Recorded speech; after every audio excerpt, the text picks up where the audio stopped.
오늘 이제 중심 구절은 요엘서 3장 16절 말씀이 되겠습니다. 16절 말씀에 보게 되면 거기에 이런 말씀이 있습니다. 주가 자신의 백성의 소망이 되며라고 되어 있습니다. 우리 한번 같이 한번 따라해 보겠습니다.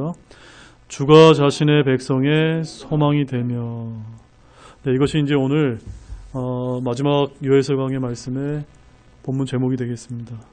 오늘은 이제 요엘서 마지막 강의 말씀인데요. 제목은 16절 말씀에 나와 있는 것처럼 주가 자신의 백성의 소망이 되며라고 제가 이렇게 이제 정했습니다.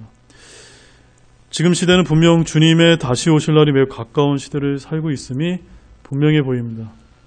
그래서 이 땅에서 살아가는 그리스도인들에게는 참으로 어렵고 소망이 보이지 않아 보이는 것이 사실입니다만, 그러나 중요한 것은 주가 자신의 백성의 소망이 되며라고 말씀하신 것처럼 우리가 다시 오실 그리스도를 우리의 유일한 복된 소망으로 붙들어야 한다는 것입니다.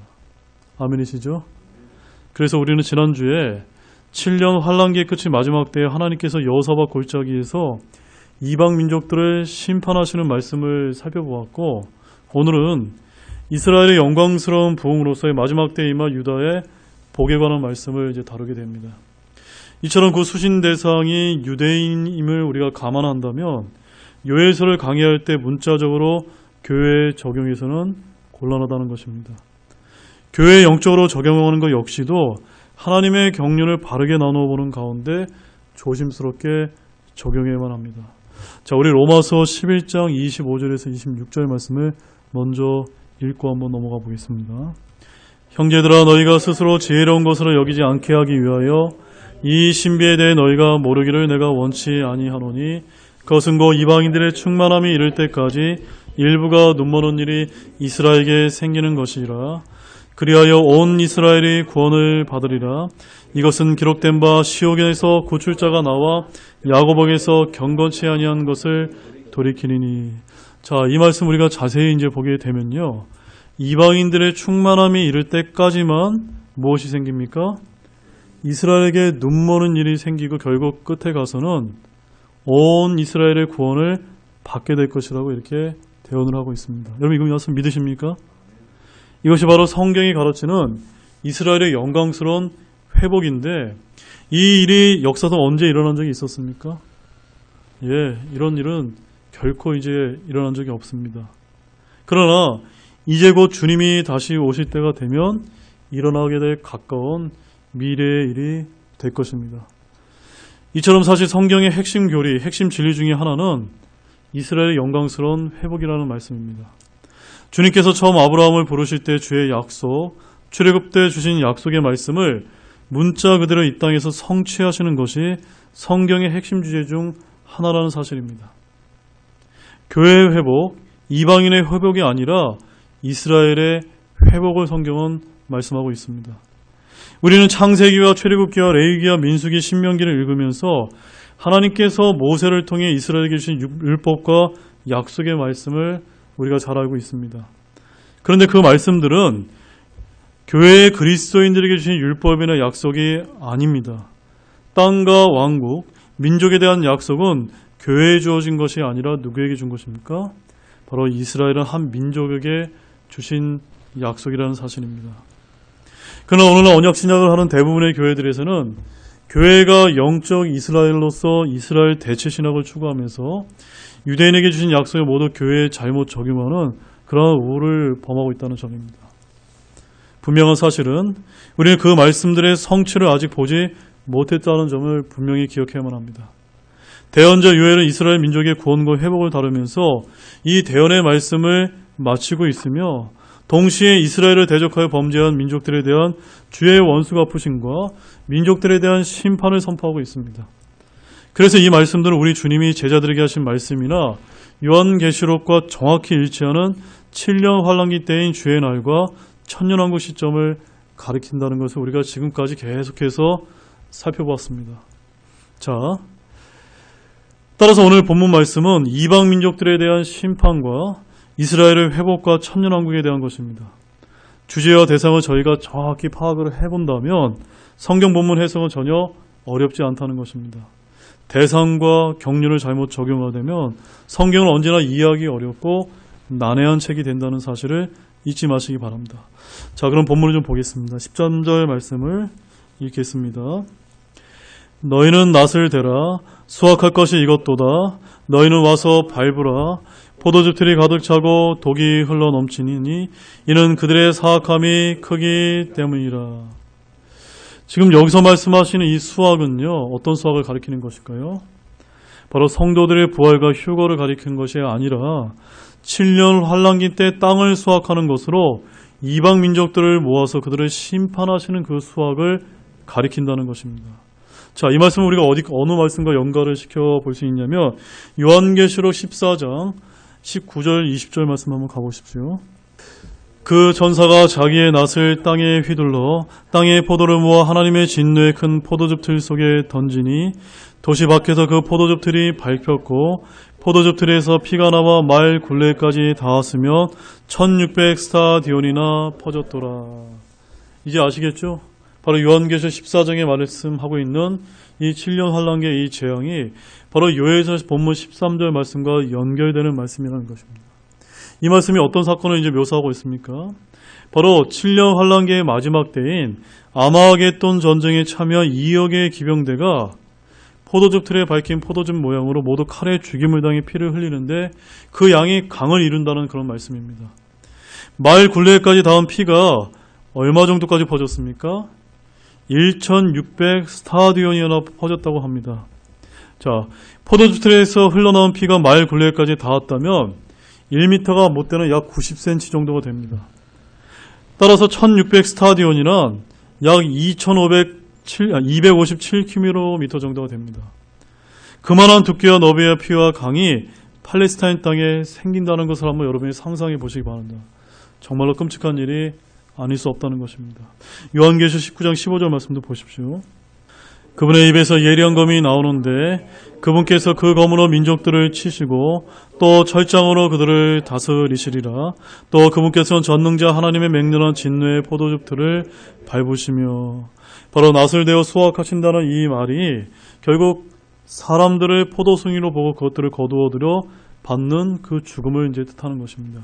바로 거짓 대언자를 통해 모여든 온 땅의 민족들이 아마겟돈 전쟁에서 죽임을 당하는데 이는 그들의 사악함이 크기 때문이라고 이렇게 오늘 본문 13절 말씀에서 가리키고 있는 것입니다. 자, 본문 14절 말씀 보시겠습니다. 주의 날이 판결 골짜기 안에서 가까움으로 많은 무리가 판결 골짜기에 있도다. 자, 여기서 판결 골짜기는 어디를 가리킬까요? 바로 앞에서 언급된 여호사밧 골짜기를 이제 가리키는 말씀인데요. 본문은 7년 환란기 중에 특히 마지막 전쟁의 날을 특징지어서 주의 날이 판결 골짜기 안에서 가까움으로라고 이렇게 표현하고 있습니다. 바로 이 판결 골짜기에는 전쟁을 위해 모이는 무기토 골짜기와 심판을 위해 모이는 여호사밧 골짜기가 있습니다. 바로 많은 무리가 판결 골짜기에 있도다라고 했는데 바로 두 무리가 있는 것입니다.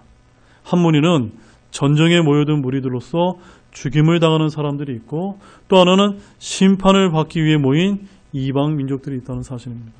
자, 본문 15절 말씀 읽겠습니다. 해와 달이 어두워지며 별들이 빛을 내던 것을 멈추리로다.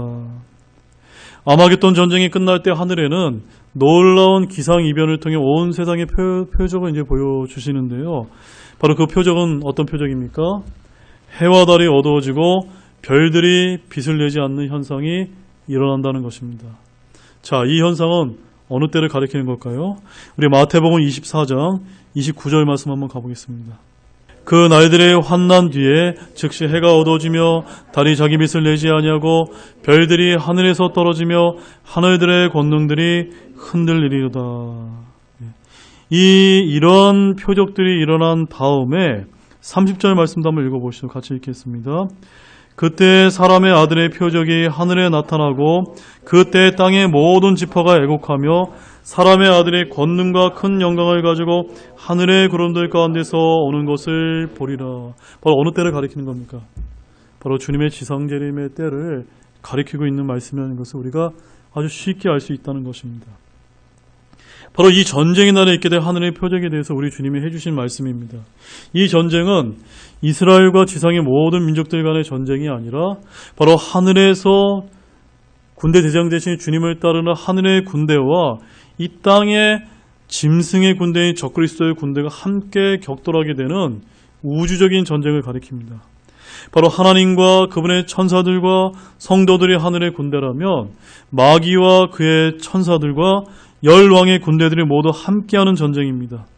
여기에서 별들이 하늘에서 떨어진다는 것은 타락한 천사들을 이제 가리킨다는 것을 기억하기를 바랍니다. 그래서 제자들은 마지막 때에 있을 표적을 주님께 구했고, 주님은 구약 성경의 대언서에 나오는 말씀들과 앞으로 계시록에서 보여준 말씀들을 간략하게 제자들에게 일러주셨던 것입니다. 마지막 날에 있을 표적, 즉 아마겟돈 전쟁이 끝날 때 있을 표적은 어떤 표적입니까? 해와 달과 별들을 통해 모든 사람들에게 보여주는 표적이 될 것이다 라고 말씀을 하고 있습니다. 자, 본문 16절 말씀 보시겠습니다. 주가 또한 시온에서 부르짖으며 예루살렘으로부터 자신의 목소리를 내리니 하늘들과 땅이 흔들리리로다. 그러나 주가 자신의 백성의 소망이 되며 이스라엘 자손의 힘이 되리로다. 자, 오늘 본문 제목이 나오는데요. 이스라엘은 아마겟돈 전쟁에서 능히 구출을 받게 됩니다. 바로 대적들의 군대의 힘과 그 수는 중요치 않게 됩니다. 왜 그럴까요? 바로 주님의 이름을 부르고 주의 이름을 신뢰하기만 하면 그들이 어떤 일을 당하게 됩니까? 구출을 받게 되기 때문이다라고 요에서에서 우리가 이미 이제 다룬 바 있습니다. 그래서 성경 말씀은 요에서 2장 32절 말씀에 이렇게 얘기합니다. 누구든지 주의 이름을 부르는 자는 구출을 받으리니 주가 말한 대로 시온산과 예루살렘에 구출이 있으며 또 주가 부를 남은 자들에게도 구출이 있으리라라고 이렇게 말씀하고 있습니다. 바로 이 말씀이 문자 그대로 일어날 일이 바로 7년 환란기가 끝나는 그 마지막 때를 가리키고 있는 것입니다. 바로 7년 환란기, 즉 큰 날의 전쟁으로부터의 구출을 가리킵니다. 시온산과 예루살렘의 구출이 있다는 것은 거기에 그들을 구출할 구원의 대장이신 예수 그리스도가 함께 계신다는 그런 말씀입니다. 그래서 오바다서 1장 17절 말씀을 제가 읽어드리겠습니다. 그러나 시온산 위에는 구출이 있겠고 거룩함이 있을 것이요 야곱의 집은 자기 소유를 소유하리라 라고 말씀합니다. 바로 시온산 위에 주 예수 그리스도께서 계실 것이며 이스라엘의 구출은 그 구출자로부터 오게 된다는 말씀입니다. 지금 이 교회 시대에 예수 그리스도를 거부해온 유대인들이 7년 환란기 때가 되어서야 비로소 받게 된 이 구원에 대해서 사도 바울이 앞서 뭐라고 이야기했습니까? 로마서 11장 26절 말씀에서 그리하여 온 이스라엘의 구원을 받으리라. 이것은 기록된 바 시온에서 구출자가 나와 야곱에서 경건치 아니하는 것을 돌이키니니 라고 이렇게 말씀하시면서 말씀이 이렇게 이제 연결이 되어지는 겁니다. 또한 오늘 16절 본문에서 주가 또한 시온에서 부르짖으며 라고 이제 말씀을 하고 계신데요. 이것은 바로 그분께서 유다 지파의 사자이기 때문입니다. 주님께서는 예루살렘으로부터 자신의 목소리를 내시는데 이 소리는 어떤 소리라고 표현하고 있습니까? 하늘과 땅이 흔들리는 큰 소리라고 말씀하고 있습니다. 이 소리는 원수들에게는 공포와 떨림이지만 이스라엘 자손에게는 힘이 되는 소리입니다. 온 세상의 왕들과 더불어 2억의 기병대가 예루살렘을 향해 쳐들어오게 될 때 이스라엘의 소망이요 힘은 바로 누구입니까? 재림하신 한 분 주 예수 그리스도밖에 없다는 것을 가리키고 있는 말씀입니다. 시온에 계신 주 예수 그리스도만은 이스라엘 유일한 소망이요 힘이 되시기 때문입니다. 사랑하는 여러분, 저는 이 말씀이 마지막 7년 환란기 때 유대인들에게 적용할 말씀이지만 우리 신약시대 그리스도인들에게는 영적으로 시사해주는 말씀이 아닐 수 없다고 믿습니다. 점점 이 세상은 주님 오실 날에 가까이 가면 갈수록 이 세상은 더욱더 영적으로 극도로 타락으로 치닫고 있습니다. 그래서 더 이상 소망이 보이지 않는 것 같습니다. 그러나 유대인들에게는 무엇이 소망이라고요? 바로 예수 그리스도의 지상재림이 소망이 되고 소망이요 힘이 되듯이 우리 신약에 있는 그리스도인들에게는 7년 환란기 전 그리스도의 공중 강림이 우리의 유일한 복된 소망이요 힘이심을 믿으시기 바랍니다. 아멘이시죠? 네. 우리는 지상재림이 우리의 소망이 아니라 무엇이 소망입니까? 주님의 공중 강림이다. 이것을 믿으시기 바랍니다. 우리 본문 17절 말씀 읽겠습니다. 그러므로 내가 나의 거룩한 산 시온에 거하는 주 너희의 하나님인 줄을 너희가 알리라. 그때에는 예루살렘이 거룩할 것이요 다시는 타국인이 그리로 지나다니지 못하리라. 자, 이제 천년왕국 시대의 말씀을 이제 보여주고 있는데요. 이제 이스라엘은 야곱의 고난이 때인 7년 환란기를 이제 통과해서 예수 그리스도께서 끝에 지상 재림하신 이 일로 인해서 그분이 바로 주 자기들의 하나님인 줄을 어떻게 된다고요? 알게 된다는 겁니다. 지금은 어떻습니까, 유대인들이? 지금은 예수님을, 자기들이 찔러 죽였던 그 예수님을 아직도 메시아로, 그리스도로 인정하지 않고 있습니다. 근데 언제 가면 인정한다는 겁니까? 끝에 가서 지상재림하시게 될 때 그들이 속죄의 눈물을 흘리면서 주 자기를 찌르신 그 주님을 깨닫고 이제 주 자기들의 하나님인 줄을 알게 된다라고 말씀하고 있는 것입니다. 그때에는 예루살렘이 거룩하게 될 것입니다. 7년 환란기 때 예루살렘은 이교도들에게 짓밟혀 영적으로는 뭐라고 불린지 아십니까? 요한계시록 11장 8절 말씀해 보면은 그 도시는 영적으로 소돔과 이집트라고 하며 그것은 또한 우리 주께서 십자가에 못 박히신 곳이라고 말씀합니다. 지금 예루살렘이 주님께서 못 박으셨던 그 곳이 어떤 곳이라고요? 영적으로 소돔과 이집트와 같았다는 겁니다. 그래서 지금 이스라엘에 보면은 그렇게 동성애자들이 판을 치고 있는 겁니다. 그런데 이것이 언제 거룩하게 됩니까? 주님께서 다시 오시게 됩니다. 주님께서 다시 오게 되면 예루살렘이 영원토록 거룩하게 된다는 그런 말씀입니다. 거기에는 적그리스도가 자신을 높이 하나님으로 보이려고 섰기 때문인데 그때에는 예루살렘은 왕의 도시가 됩니다. 위대한 왕, 왕들의 왕, 주들의 주께서 그곳에 천년왕국의 왕자를 놓으시고 친히 앉으시게 될 것입니다. 더 이상 가나안의 이방 민족들이 성전을 들락거리며 허무는 일을 하지 못하게 될 것입니다. 그래서 나홈서 1장 15절 말씀에 보면 이런 말씀이 있습니다. 그 사악한 자가 완전히 끊어져서 다시는 너를 지나가지 아니하리라. 어떻게 말씀하고 있습니까? 다시는 지나가지 못한다라고 말씀하고 있습니다. 오늘 본문 말씀에서 어떻게 이야기하고 있습니까? 다시는 타국인이 그리로 지나다니지 못하리라. 지금은 어떻습니까? 지금 이방 민족들이 완전히 마음껏 돌아다니고 있습니다. 그러한 일은 주님께서 다시 오시게 되면 다시는 영원히 결코 일어나지 않게 될 것이다 라고 말씀하고 있는 것입니다.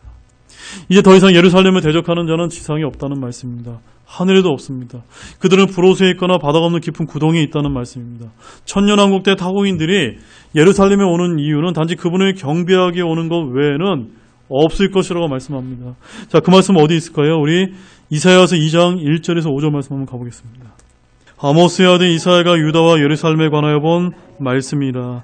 마지막 날들에 주의 집의 산이 산들의 꼭대기에 굳게 세워지며 작은 산들 위로 높여지리니 모든 민족들이 그곳으로 흘러들이라. 많은 백성들이 가며 이르기를 너희는 오라. 우리가 주의 산에 오르고 야곱의 하나님의 집에 이르자. 그분께서는 자신의 길들을 우리에게 가르치실 터인즉 우리가 그분의 행로들로 거리라 하리니 이는 법이 시온에서 나가며 주의 말씀이 예루살렘으로부터 나아갈 것이기 때문이라. 그가 민족들 가운데서 심판하며 많은 백성들을 꾸짖으리니 그들이 자기들의 칼을 쳐서 보습을 만들고 자기들의 창을 쳐서 가지치는 낫을 만들리라. 민족이 민족을 치려고 칼을 들지 아니하고 그들이 다시는 전쟁을 배우지 아니하리라. 오 야곱의 집이여 너희는 오라. 우리가 주의 빛 안에서 걷자. 이러한 일이 언제 이루어지는 겁니까? 바로 천년왕국이 시작되게 되면 문자 그대로 이루어진다는 말씀입니다. 따라서 이런 이사야서에 있는 이런 말씀도 우리가 영위할 필요가 없습니다. 바로 언제 일어날 일입니까? 미래에 문자적으로 일어날 그때를 가리킨다는 것을 우리가 쉽게 이제 이해하면 된다는 겁니다. 그때가 되면요, 구약시대 이디오피아 내시가 우리 사도행전 8장에 보면 우리 이디오피아 내시가 예루살렘에 올라온 것이나 구약에 보면 시바 여왕이 솔로몬을 보기에 온 것처럼 타국인들이 예루살렘에 오는 것은 그 목적밖에 없게 될 것이라고, 과거에 있었던 것이 다시 일어나게 될 것이다, 그런 것을 이제 말씀을 하고 있는 것입니다. 본문 18절 말씀 보겠습니다. 그날에는 산들이 새 포도즙을 떨어뜨리고 작은 산들이 젖을 흘리며 유다의 모든 강에 물이 흐르고 주의 집에서 샘이 나와 시틴 골짜기에 물을 데리로다. 자, 이제 말씀이 하나도 어렵지 않죠? 이 모습은 어떤 모습을 가리키는 겁니까? 바로 이제 이방 민족들의 심판이 끝나고 천년왕국이 시작되면 바로 적과 꿀이 흐르는 팔레스타인 땅의 모습으로 바뀌게 된다는 그런 말씀입니다. 어떻게 바뀌었습니까? 산들이 새 포도즙을 떨어뜨리고 젖을 흘린다는 것은요, 땅에서 나는 풍부한 양식을 지금 가리키는 말씀입니다. 포도송이가 너무 많아서 산에 포도즙이 있을 정도고 소나 양이 내는 젖이 넘치도록 많아서 산의 젖들이 어떻다고 말씀하고 있습니까? 흐른다라고 말씀하고 있습니다. 상상이 안 갑니다. 유다의 모든 강에 물이 흐르는데 이것은 늦은 비와 이른 비가 충분히 내렸기 때문입니다. 전혀 영위할 필요가 없습니다. 있는 그대로 문자적인 비가 지금 우리가 이렇게 비가 내리는 것처럼 그 팔레스타인 땅에 이른 비와 늦은 비처럼 내리게 된다는 것입니다.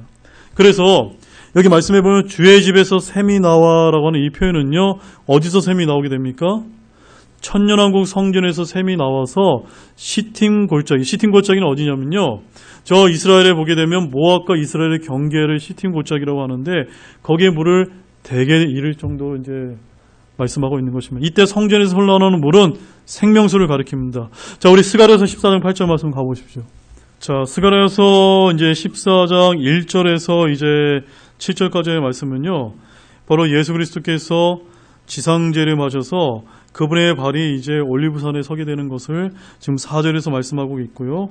이제 그 천년왕국 성전이 펼쳐지게 되면 성전에서 어떤 일이 벌어지는지 8절에서 표현하고 있습니다. 같이 읽겠습니다. 그날에 생수가 예루살렘에서 나가되 그것의 반은 앞바다로 그것의 반은 바다로 나갈 것이요 여름에도 겨울에도 그러하리라. 예. 있는 그대로 이루어지는 겁니다. 이 생명수는 성수에서 나오는 계속 흐르는데 이 물은 땅을 치유하고 강을 이루고 강둑에는 생명수가 가로수처럼 자라게 된다고 말씀합니다. 민족들은 이 나무에서 나는 잎사귀들을 치유하는데 사용하게 됩니다.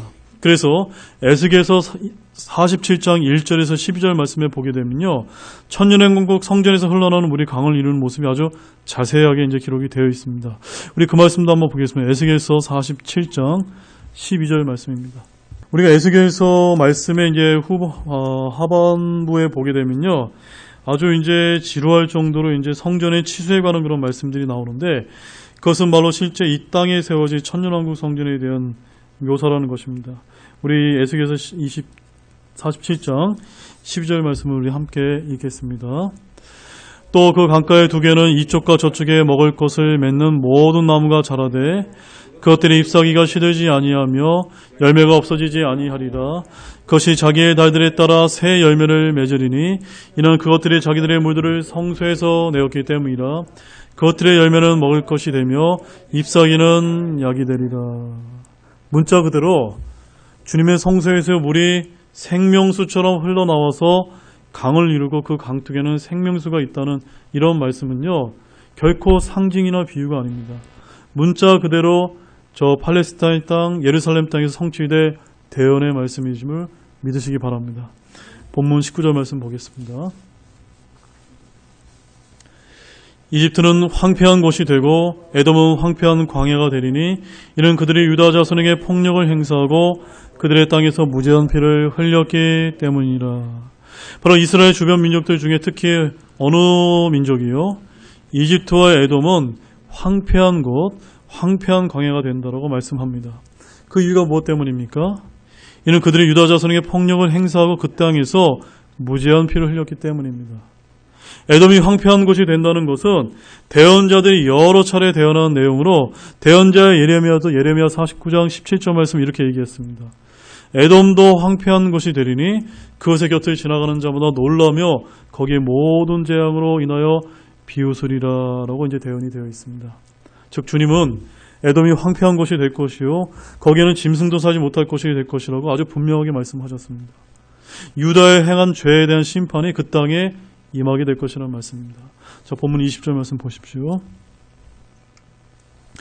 그러나 유다는 영원히 거하며 예루살렘은 대대로 거하리라. 바로 그 유다 땅이 지금까지 계속해서 민족들이 흩어지면서 그것이 심판받고 짓밟히고 그래 왔지만 예수님께서 지상 강림하셔서 천년왕국 땅이 열리게 되면 그 유다 땅은 영원히 거하고 예루살렘은 대대로 거하는 그 약속이 성취된다는 말씀입니다. 물론 계시록 20장에 가면 천년왕국이 끝날 때 사탄이 잠시 풀려나서 다시 민족들을 속여 반역을 하겠지만 그들은 어린 양의 도시를 에워쌌을 때 하늘에서 불이 내려와 그들을 멸해 버리게 될 것입니다. 자, 이제 21절 마지막 말씀입니다. 같이 읽겠습니다.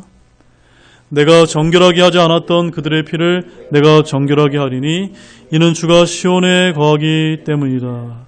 자, 이 말씀은 이스라엘이 언제 정결하게 되는지를 알려주는 아주 귀한 말씀입니다. 지금 시대에는 예수 그리스도를 믿는 사람이 믿는 순간 그분의 피로 씻음을 받아서 정결하게 된, 바로 저와 여러분들이 씻음받고 정결하게 된 그 원리입니다. 즉 에베소서에서는 말씀의 물로 씻음 받는다고 말씀하고 있고, 이것을 다른 말로는 성령의 새롭게 하심으로 깨끗하게 된다라고 디도서 3장 5절에서 말씀하고 있습니다. 그러나 우리 신약에 있는 그리스도인과 달리 유대인들은 예수 그리스도를 배척함으로써 민족적으로 배교의 길을 걷게 되었고, 야곱의 고난의 때인 이 환난의 징계와 심판을 통해서 결국 마지막 때에 가서야 주의 이름을 부르고 그분을 찾게 되며 구출받게 된다는 말씀입니다. 그래서 17절 말씀처럼 그들은 마지막 때가 돼서야 예수님께서 주 자기들의 하나님 것을 알게 될 때 정결하게 된다는 그런 말씀입니다. 그래서 로마서 11장 26절 27절 말씀을 제가 다시 한번 읽어드리면, 그리하여 온 이스라엘이 구원을 받으리라. 이것은 기록된 바 시온에서 구출자가 나와 야곱에게서 경건치 아니하는 것을 돌이키리니 내가 그들의 죄들을 제거할 때 이것이 그들을 향한 내 언약이니라 함과 같으리라. 자, 여기서 사도 바울이 아주 놀라운 말씀을 했습니다. 내가 그들의 죄들을 제거할 때, 누구의 죄입니까? 이스라엘의 죄들을 제거할 때, 그때가 언제입니까? 바로 천년왕국이 시작하는 그때, 7년 환란기가 마지막 때 그 아마겟돈 전쟁을 끝내는 이방 민족을 심판하게 될 때, 그때라고 이렇게 사도 바울은 미래형으로 이제 가리키고 있는 것입니다. 바로 그리스도인들은 이미 죄들이 제거되었지만 주님을 배척한 유대인들은 야곱의 고난을 거친 후에야 주님을 보고 회개하고 그분을 영접하게 될 것이라는 그런 뜻입니다. 주님은 내가 그들의 피를 정결하게 하리니라는 말씀처럼 주께서 친히 그들의 죄들을 제거하시며 마지막 때 유다에게 복을 내리심으로써 이스라엘의 영광스러운 회복이 이루어진다라는 것이 바로 요엘서의 이제 전체적인 이제 말씀이 되겠습니다. 자, 이제 결론을 맺겠습니다. 이제 우리는 이제 3장에 거친 이 짧은 요엘서 강의 말씀을 통해서 요엘서가 주의 날, 즉 7년 환란기의 심판과 그 이후에 임할 이스라엘의 영광스러운 회복이 주제임을 이제 배웠습니다. 혹시 어떤 분들은 이제 유대인들이 이제 주 수신 대상이라면 교회 시대 그리스도인에게 요엘서가 필요 없지 않느냐고 이렇게 반문할지 모릅니다. 그러나 전혀 그렇지 않습니다. 왜 그럴까요? 우리는 주의 날의 7년 환란기, 바로 유대인들에게 해당되는 7년 환란기와 이방인들이 받는 여호사박 골짜기의 심판을 받는 그 대상으로서는 상관이 없지만, 중요한 것은 저와 여러분 모두가 7년 환란기 전에 하늘로 들림받아 주님께서 지상 강림하실 때 주님의 군대에 속해서 요엘서 말씀에서 집행한 모든 사건들에 관여하게 될 것이기 때문입니다. 어떻게 된다고요? 관여한다는 말씀입니다. 전혀 상관이 없는 그런 말씀이 아니라는 것입니다. 따라서 오늘날 이 요엘서의 말씀을 바른 교리로 올바르게 공부하지 않기 때문에 7년 환란기를 영적인 이스라엘의 교회가 통과해서 끝에 저와 여러분이 복을 받게 된다는 그런 잘못된 가르침이 판을 치고 있기 때문에 오늘 이러한 내용도 잘 알아서 우리가 어디에 거하고 있고 어떤 사건들에 우리가 관여하게 되는지를 잘 분별하고 아시기 바랍니다. 그래야만 저와 여러분의 주님을 바르게 섬길 수 있는 것이기 때문입니다. 기도하고 마치도록 하겠습니다. 하나님 아버지, 참 감사를 드립니다. 오늘 요엘서의 3장에 있는 마지막 말씀을 저에게 다루게 되었으면 참 감사를 드립니다. 주님, 이렇게 요엘서 말씀이 참 흥미롭고 굉장히 귀한 말씀인 것을 저희들이 보았지만, 이 하나님의 말씀이 온전히 전해지는 교회들이 얼마나 이제 적은지 모릅니다. 주님, 우리 교회 모든 성도분들이 더욱더 힘을 내어서 이 하나님의 바른 말씀과 진리의 말씀을 전할 수 있는 믿음의 군사들이 될 수 있도록 주님께서 사용해 주시기를 원합니다. 그리하여 우리가 하늘로 들림받아서 주님과 함께 이 땅에 내려오게 될 때 이 모든 사건들에 관여하게 된다는 이 놀라운 말씀으로 인하여 주님께 영광을 돌릴 수 있는 모든 분들이 될 수 있도록 은혜를 베풀어 주시기 바랍니다. 참으로 감사를 드리며 이 모든 말씀 예수님의 이름으로 기도드렸습니다. 아멘. 잠시 기도하고 마치도록 하겠습니다.